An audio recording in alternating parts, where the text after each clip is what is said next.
Hello, you buggers. It's getting cold out here, as you can see.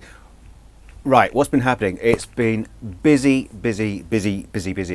And I've been racing to try and get to a point where I want to do a video because I've had some more mail, and I want to do it on camera. So we're going to go straight to that. Viewer mail. This was from subscriber Bothan Nether. Let's see if I can open it up. You know, I don't know if he's put a letter in here. I haven't got my glasses. Right. Right, here we go. Worldwide greetings for the USA. Here he is. He's written me some verse, some great verse, and I'm going to keep that to myself. A little castle in there. Right, well, what we got? Some cloth, it says. Wow. Look at that. Now then. What were you thinking me doing with that? That's really nice. I see, I'm showing you the wrong side. I don't know if it's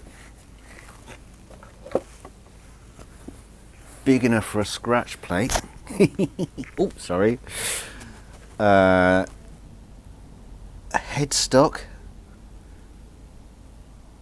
Well, I don't know. Maybe he's had something else in mind with that. So I'm gonna have to ask him about that. That's really nice. Really nice. I'll tell you what. If I don't find a use for that, I know my wife will. She'll be grabbing it. It's fantastic. Really lovely. Sorry about my grubby hands. My hands have been in paint, resin and glue for about 2 or 3 weeks now, so they're getting well coated, so I'm going to put that down. What else do we have? We have a Reamer. Oh, nice. Now I've got a stepped, you probably saw me using them on my headstocks, cutting down headstocks. I've got a stepped drill. I suppose they call them reamers as well, but they but this isn't stepped. It's a nice long reamer that he said he didn't need anymore, and I could have it. That's lovely. It's quality. It's sharp. That's fantastic. And what else we got? Needle files. Now, I was looking for some of these. That's fantastic. You know what? You go through needle. I've had lots of sets of needle files, and you do go through them quite a lot. Do tend to use them as levers sometimes and break the tips. But no, I've got a very, very special place for those. And oh wow, what's this? Abbey Road, the Beatles. Where the hell did these come from? They're album.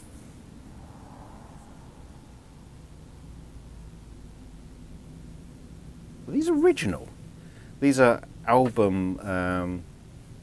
Well, what would you call them? I don't know. The bits you go in the middle of the album. George Harrison. All Things Must Pass. Hey Jude.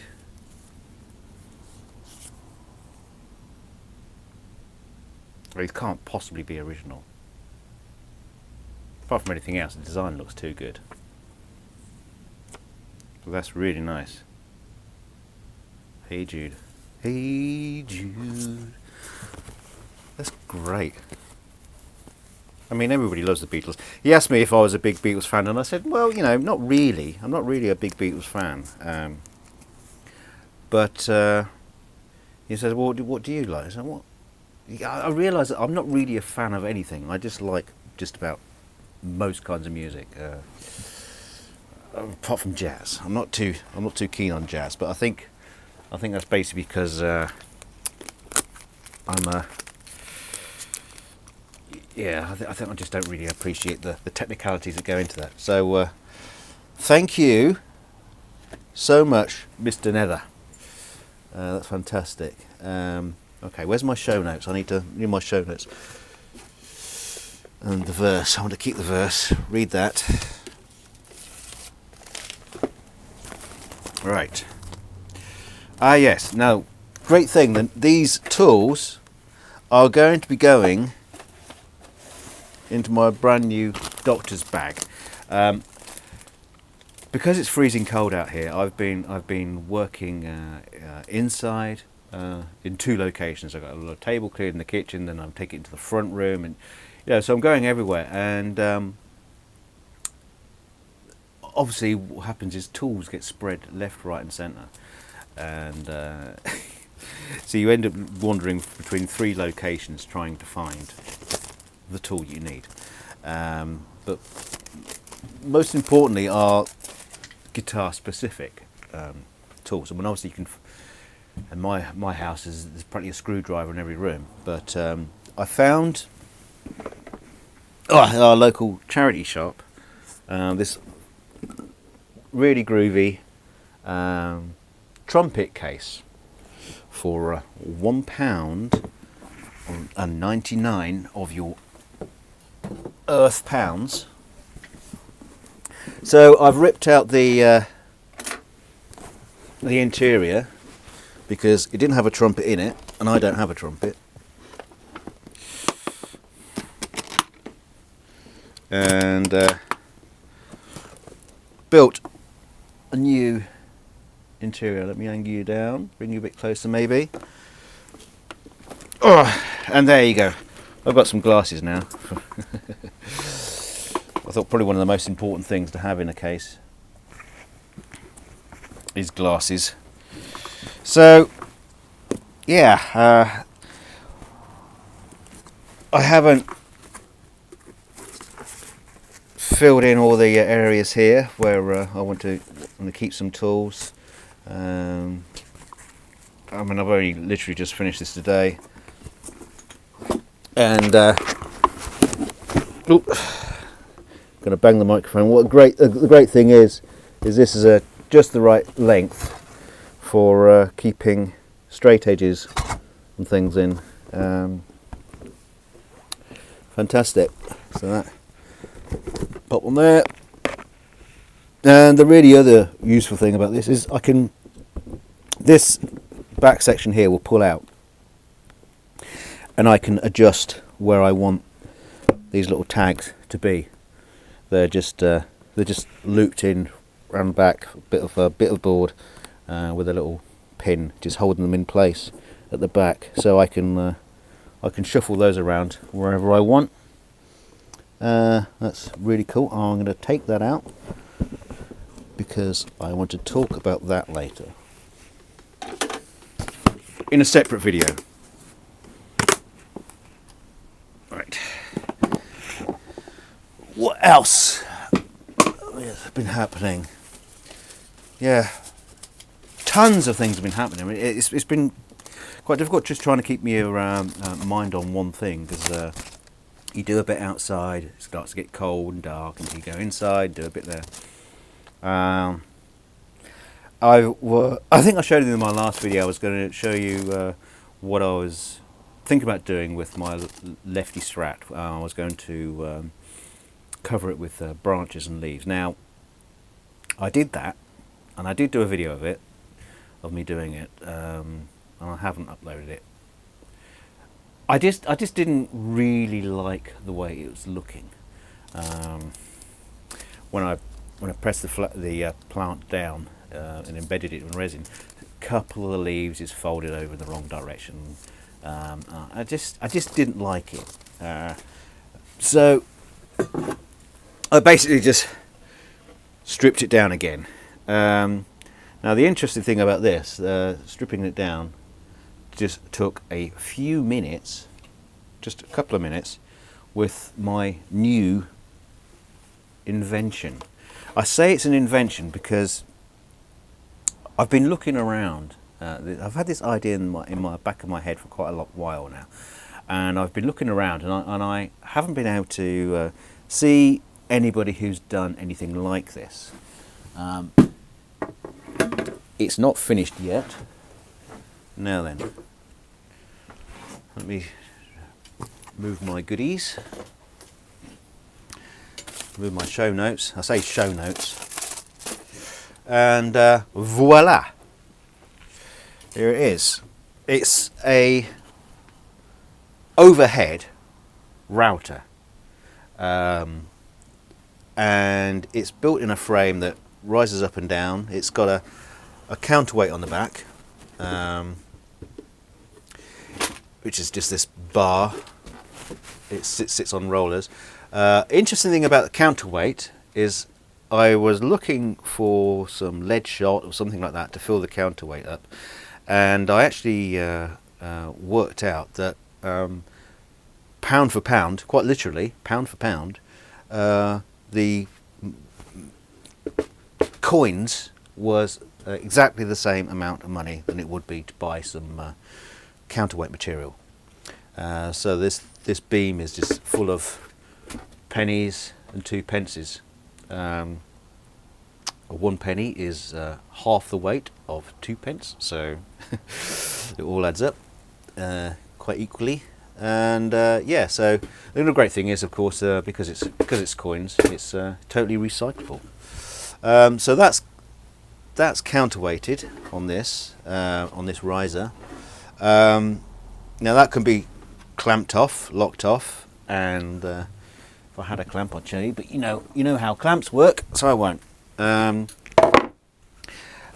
So this was just ripped down using a very old and nasty router bit. It would be nice to have a nice new one in there. But I'm going to be recovering this, and I'll be dealing with that in another video. I'll be showing what I'm doing there. But yeah, this was just simply clamped off, put into position, and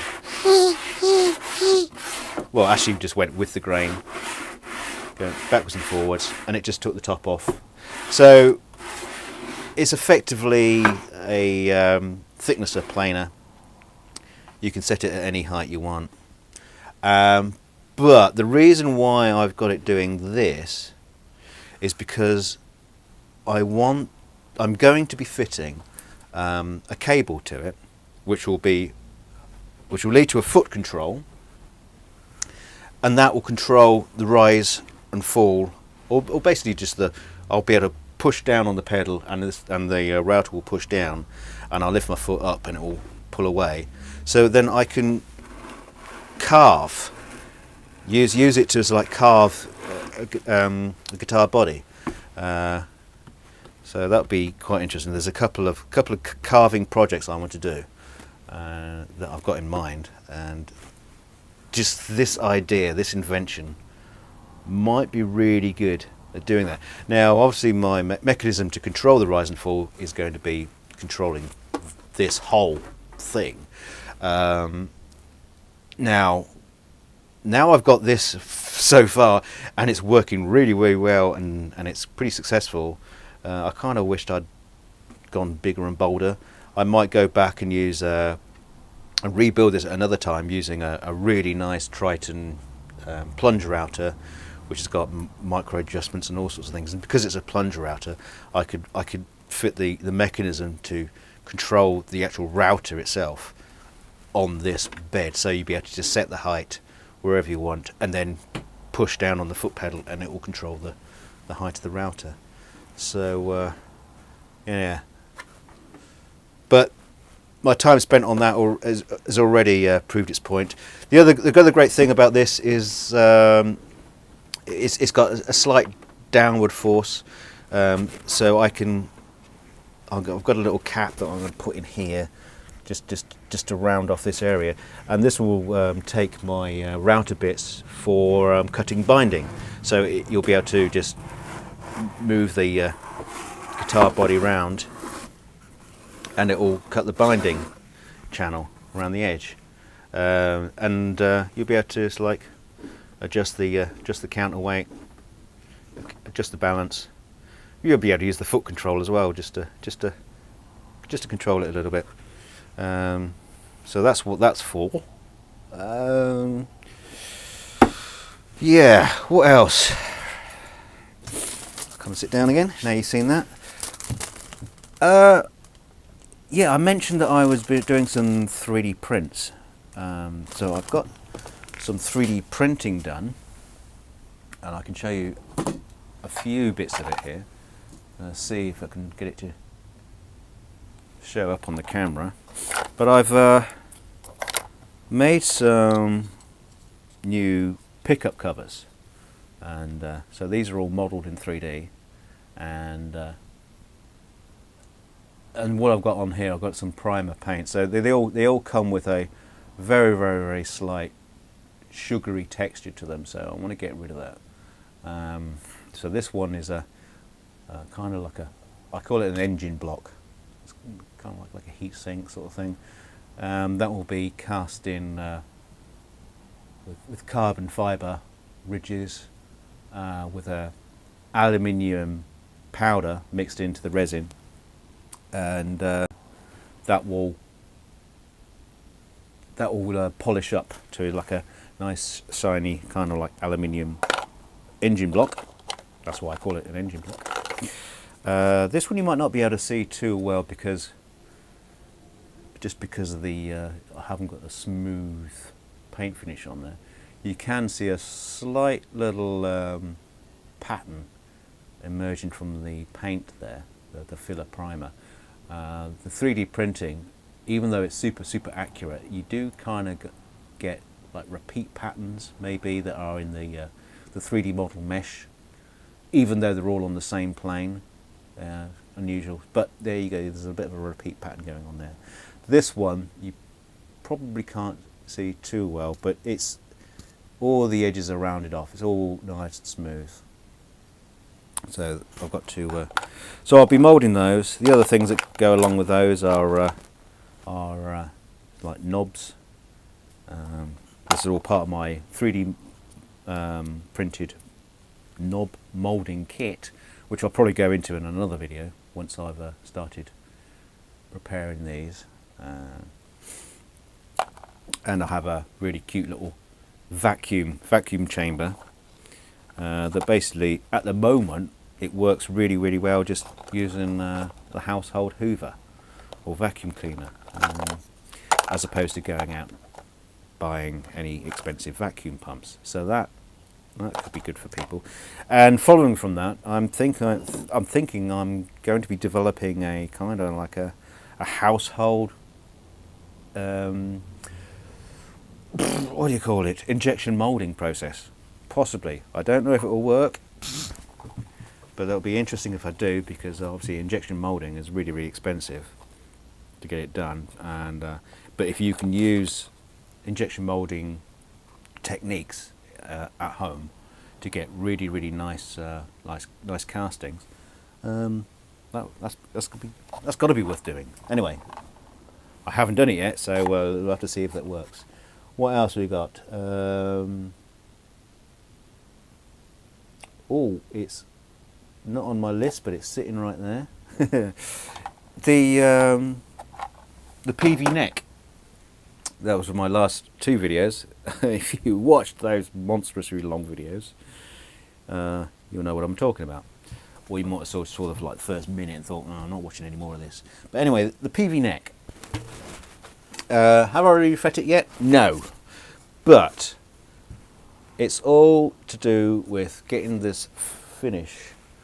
Let me just move my phone so if I can see what you can see. So there's the neck, and ooh, there's a nice little glint of light there. So I'm getting the finish perfect perfected on the top here. And so remember we had this little blob here. It's still there. A couple more. The problem is I'm cleaning it off, dotting it with bits of varnish and getting a nice smooth finish, and then you have to let it dry properly, otherwise you just end up just scooping the whole lot out again. So it takes, I give it about 2 or 3 days before I do each pass on it, and I'm nearly there. I think a couple more passes on that, and you won't see it. I mean, you'll see it a little darker grey, little smudge, but finish wise it should be gone. So, and then that'll be ready for the refret, which will be cool. So that is coming, Mr. Man. If you're wondering where the hell's my neck, that's what's going on. It's a nice steady process at this point. The refret part is probably going to be the easiest bit. Right. Now then, next up. Oh yes, another subscriber of mine, Blinky the Owl, who was the dude who sent me the fantastic ashtray that you all saw. He's got a little project that he's doing, and he's going to be doing his own video, and we're looking forward to seeing that. But in discussion, he was talking about different materials for making guitar nuts from, and one of the materials he was talking about was Dominoes. And when I was down at the charity shop picking up my lovely Trumpet Case, they had a box of Dominoes. So I bagged that, and I haven't made a guitar nut yet, but I've had a go. Let me just put this down. Slicing through with a bandsaw, and this material,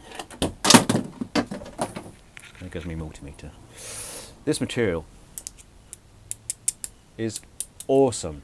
It's lovely and tough, and it's just great. I'm not too sure what it is. Phenolic resin, I think they call it, but I'll have to go back and have a look at a few things about guitar nuts and see what the equivalent is. I'm sure there is one. I'm sure this is something that people make guitar nuts from. What it is, I don't know. I mean, Dominoes will be made from all sorts of materials, but this stuff, it's almost like the same stuff they make snooker balls or pool balls. Pool balls, not balls you play with in your pool. I'll leave that one there. Right, yeah. So that's going to be interesting. And the great thing is, this box of Dominoes cost me £1.99. It's got 21 Dominoes in it, and you could probably get probably 6 guitar nuts out of one Domino. You do the math. I will probably never ever make that many guitar nuts in my life, or what's left of it. So good investment. £1.99. My show notes are on the floor. Oh yes, I went to NAMM. NAMM, were you there, man? I went to NAMM. Yeah, we've been looking at a few videos about Winter NAMM, and Will was wandering around there having a good snoop about chasing girls. And one thing that's really struck me about the whole experience is if you went to a car show, you'd be gooey-eyed and drooling at all the concept cars and all the great things to come. And yeah, there were some great guitars there, but after a while they all just kind of like started to look the same. Especially if you were just looking at the Fender Stratocaster range or the Gibson Les Paul range. Yeah, they all look the same. And then so many people are making variations of the same thing, and I was really quite disappointed and quite unimpressed, and I'm not too sure if that's kind of like if that's the norm in guitar shows. I still haven't been to a guitar show yet, but anyway, I'm going to come back to that in a second. But anyway, it's about interesting guitars, and of course he had quite a few guitars that were, you know, were interesting versions of well-known things. Which leads me to this guitar. It was lost a long time ago, and in my swings of moods of depression, cleared away this huge pile of stuff, and it was underneath. Let me just grab it. Oh, now a lot of you probably be saying, or a lot of you have been asking, has it turned up yet? And yes, it's turned up. The sculpted Strat. So that was a good day. That was a good day to find that. Yeah, it's just a nightmare. Just, I mean, my wife is completely disabled. She's not completely disabled. She can wander around, but housework and things like that are just like, you know, that's all down to me now. So what happens to a house when it's just left to the man? You know, you'd be lucky if the toilets hasn't got shit all around the outside of it. So yeah, one corner of a room that just got piled high of stuff. It was underneath all that. Thankfully, all wrapped up in a nice towel. So that was there. But anyway, back onto the whole guitar NAMM thing. A few people have seen these, and I've been working on some concepts. I've been starting to draw up my concepts. You probably can't gauge it a lot from that, but yeah, I thought now we're what? I mean, nearly 30 minutes into this video, or 28 minutes. Would have got rid of quite a few of the less interesting people, and we stuck with the more staunch subscribers. And I thought it'd be nice to show you the concepts that I've been working on. Just a sneak peek. Just a sneak peek. So there you go. I told you it was going to be a sneak peek, and there'll be more about them later. I really want to try and put something into guitars that really start getting the blood boiling, you know, something to get the juices going, something to go Rrr. Now, okay, I may not build the greatest guitars in the world, and I'm kind of think I'm just going to leave that to everybody else, but I am going to try and make some interesting guitars, and some pretty guitars, and some exciting guitars. Let's see how that goes. Anyway, I hope you enjoyed those concepts for what you saw of them. You might have to rewind and go back and have another look, but let me know what you think. Till next time. Yeah? Till next time. See you later.